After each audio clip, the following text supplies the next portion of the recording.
ইসরায়েলের ইতিহাসে সবচেয়ে দীর্ঘকালীন প্রধানমন্ত্রী, অথচ আজ তিনি নিজ দেশেই সবচেয়ে ঘৃণিত ব্যক্তি। দুর্নীতির পাহাড়সম অভিযোগ আর ২০২৩ সালের অক্টোবরে হামাসের সেই নজিরবিহীন হামলা, এই দুই কাটায় বিদ্ধ বেঞ্জামিন নেতানিয়াহুর জনপ্রিয়তায় এখন বড় ধস নেমেছে।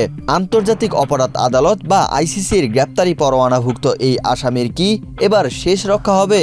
জনমত জরিপ বলছে আগামী অক্টোবরে অনুষ্ঠেয় সাধারণ নির্বাচনে ইসরায়েলের ইতিহাসে সবচেয়ে কঠোর ডানপন্থী এই জোট সরকারের পরাজয়ের আশঙ্কা প্রবল। এক্সট্রিম মশার কয়েল প্ল্যান্ট ফাইবার দিয়ে তৈরি, তাই সহজে ভাঙে না, সুগন্ধিযুক্ত ও নিরবিচ্ছিন্নভাবে জ্বলে। ডেঙ্গু, চিকুনগুনিয়া বাহি সহ যে কোনো মশার বিরুদ্ধে দেয় এক্সট্রিম সুরক্ষা। ২০২৩ সালের অক্টোবর থেকে শুরু হওয়া হামাসের হামলা নেতানিয়াহুর রাজনৈতিক ক্যারিয়ারের কফিনে শেষ পেরেকটি ঠুকে দিয়েছে। ইসরায়েলি জনগণ মনে করে গোয়েন্দা ও সামরিক ক্ষেত্রে যে চরম ব্যর্থতা দেখা দিয়েছে তার মূল কারণ নেতানিয়াহুর হঠকাঠি সিদ্ধান্ত।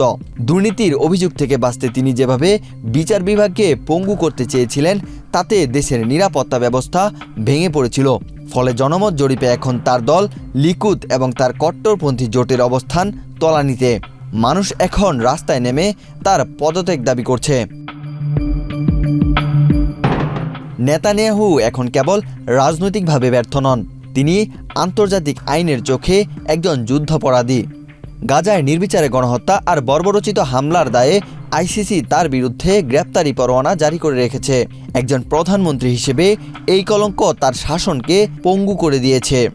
এমনকি তার মিত্র দেশগুলো এখন তার উপর আস্থা হারাচ্ছে। দুর্নীতির মামলা আর যুদ্ধাপরাধের এই জোড়া ফলায় বিদ্ধ নেতানিয়াহু এখন দেওয়ালে পিঠ থেকে যাওয়া এক কোণঠাসা নেতার নাম। সামনে অক্টোবর ইসরায়েলে সাধারণ নির্বাচন অনুষ্ঠিত হতে যাচ্ছে।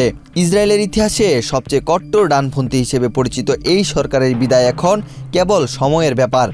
বিভিন্ন জনমত জরিপ বারবার একটি কথাই বলছে, নেতানিয়াহুর জোট আর ক্ষমতায় ফিরতে পারছে না। দুর্নীতি জালে আটকে পড়া এই প্রধানমন্ত্রী যদি এবার ক্ষমতা হারান, তবে তাকে সোজা আদালতের কাঠগড়ায় দাঁড়াতে হবে। পরাজয়ের আশঙ্কা এতটাই প্রবল যে তার জোটের শরিক দলগুলোর মধ্যেও এখন ফাটল দেখা দিয়েছে।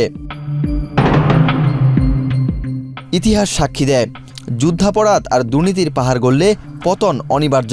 নেতানিয়াহু আজ আন্তর্জাতিকভাবে একঘরে এবং অভ্যন্তরীণভাবে প্রত্যাখ্যাত। অক্টোবরের নির্বাচন কি ইসরায়েলের ইতিহাসের এই অন্ধকার অধ্যায় শেষ করবে, নাকি পরাজয় ঠেকাতে নেতানিয়াহু নতুন কোনো মরণ কামড় দেবেন? সত্যটা দেখার জন্য বিশ্ববাসী এখন অক্টোবরের অপেক্ষায়।